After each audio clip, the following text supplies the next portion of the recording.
Tõeline läbimurre USA ja Ukraina suhetes. Ameerika Ühendriikide sõjaministeerium taotles kiiresti luba Ukraina droonide ja elektroonilise sõjapidamise süsteemide katsetamiseks. Tulevikus kaalub Washington võimalust neid oma armeele osta pärast seda, kui nad on ise katsetused läbi viinud. Tegelikult tähendab see, et pärast Donald Trumpi visadust otsustas Pentagon siiski osta just Ukrainalt droone ja nende vastu võitlemise süsteeme. See on suure droonitehingu jätk või nagu seda nimetati, droonidiil. Veel mõned päevad tagasi sai teatavaks, et Ameerika Ühendriikide ja Ukraina valitsus koostasid dokumendi, milles on kirjas uue riikide vahelise kaitselepinguga seotud tingimused droonide valdkonnas. Projekti kooskõlastasid USA välisministeerium ja Ukraina suursaadik USAs. See on esimene samm kaitselepinguni, mis võimaldab eksportida sõjatehnoloogiat Ameerika Ühendriikidesse ja toota droone ühisettevõtetes koos Ameerika firmadega. Ja siin on teile selle projekti esimene kinnitus. Ja sõbrad, siin on millest rääkida. Minu nimi on Aleksei Petši, arutame seda teemat koos. Aga enne kui alustame, palun tellige see YouTube'i kanal, pange videole like ja jätke oma kommentaar. Ja sõbrad, liituge minu Telegrami kanaliga Petši News. Link sellele on selle video kirjelduses. Samuti on video kirjelduses link minu ainult ukrainakeelsele YouTube'i kanalile. Seega, kui soovite vaadata minu eraldi saateid ukraina keeles, siis kindlasti minge sinna ja tellige kanal. Ja toetage täiesti uut ainult ukrainakeelset YouTube'i kanalit. Niisiis, uudis, millest lihtsalt ei saa mööda vaadata ega seda tähelepanuta jätta. Aga ma alustan natuke kaugemalt, et kontekst oleks selge. Niisiis, 13. märtsil veel USA ja Iraani sõja haripunktis peatas Ameerika Ühendriikide president Donald Trump, et Ühendriikidel ei ole vaja Ukraina abi selleks, et Lähis-Idas Iraani droone alla tulistada. Ja üldse, mida need ukrainlased üldse võivad neist droonidest teada? Siis tunnistas Donald Trump, et Venemaa võib aidata Iraani sõjas, kuid ta märkis ka, et USA aitab Ukrainat. Vene-Ukraina sõjas saavad nad oma toetuse eest raha. Ja just selles kontekstis küsis Fox Newsi saatejuht siis 13. märtsil, kas Ukraina aitab Ameerika Ühendriike kaitsta end Lähis-Idas Iraani droonide eest.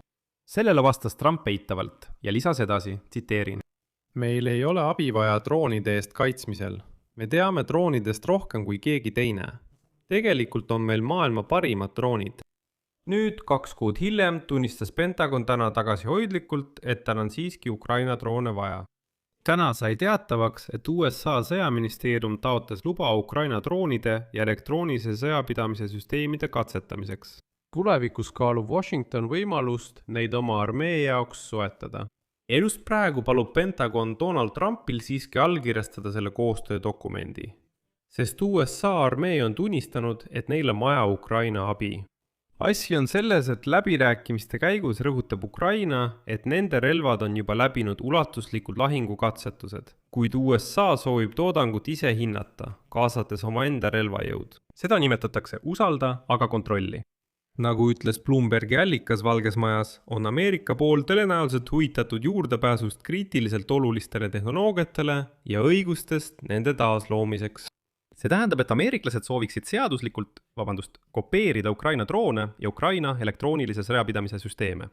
Nagu kirjutab Bloomberg, tsiteerin, Pentagoni kasvavat huvi seletatakse lahingukogemusega, mille Ukraina on 4 aasta jooksul Vene agressioonile vastu seistes omandanud.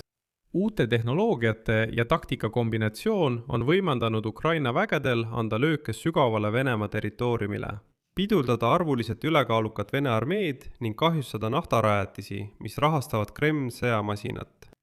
Aga see pole veel kõik. Varem sel kuul saatis Washington Kiievile kirja projekti, milles paluti testida Ukraina sõjatööstuse toodangut ning edu korral järgnevad lepingud. Ehk nad ütlevad, andke meile mingi partii, me testime natuke, kui kõik sobib, siis ostame. Kiri ei sisalda üksikasju kokkuleppe ulatuse kohta ega ole otsene tehing, kuid see oli esimene samm sellise koostöö suunas ja esimene tunnistus sellest, et USA on huvitatud Ukraina toodangust. Ukraina suursaadik USAs Olha Stefanushina ütles, et koostöös välisministeeriumi ja Pentagoniga töötati tõepoolest välja raamlepingu projekt, mida mõlemad pooled praegu läbi vaatavad. Ja siin tuletan meelde, et eelmise nädala alguses sai tõepoolest teatavaks, et USA välisministeerium ja Ukraina välisministeerium töötasid välja selle sama raamlepingu, mis peaks tulevikus kinnitama. Kaitseleping, mis võimaldab eksportida sõjatehnoloogiat Ameerika Ühendriikidesse ja toota droone ühisettevõtetes koos ameeriklastega. Ja siin märgin lihtsalt ära, kui aeglaselt Donald Trump üldse otsuseid langetab. Ukraina ametnikud tegid Valgele Majale esimest korda ettepaneku koostööks droonide vallas juba 2025. aasta augustis, pärast seda, kui president Donald Trump kiitis eraviisiliselt heaks operatsiooni Ämblikuvõrk. Kui Ukraina droonid, mäletate, põletasid Venemaa lennuvälju sügaval Venemaa tagalas. Lisaks droonidele arendavad Ukraina ettevõtted innovaatilisi meetodeid ja seadmeid elektrooniliseks sõjapidamiseks. Tehnoloogia, mille töötas esmakordselt välja ettevõtte Sign Engineering, mis sai hiljuti mitmemiljonilised investeeringud USA ja Ukraina rekonstrueerimisinvesteeringute fondilt, võimaldab droonidel sisuliselt lennata ilma GPS navigeerimiseta, et vältida signaali häireid. Ja seda tehnoloogiat tahab ka Pentagon saada. Muide, mul oli sellel YouTube'i kanalil eraldi saade uute Ukraina rakettide arendamisest. Kindlasti minge vaatama. Nii et seal kasutatakse seda tehnoloogiat, GPS-ita juhtimistehnoloogiat juba praegu. Aga kogu probleem seisneb Donald Trumpi enda skeptitsismis.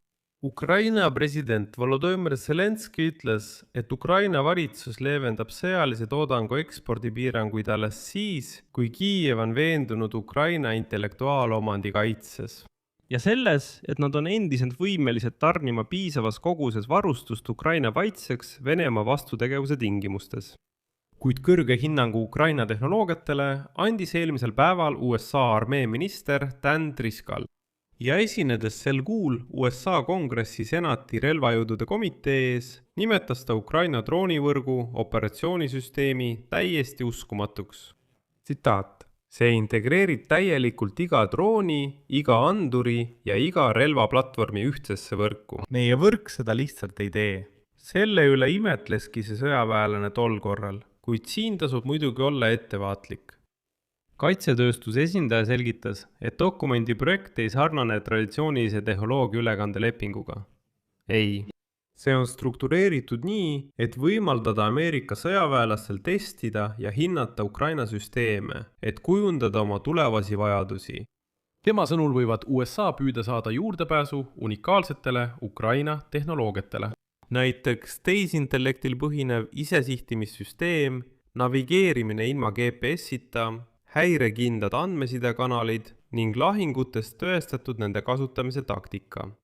Lisaks võiks Pentagon kasutada Ukraina süsteeme võrdlusbaasina Ameerika süsteemidega.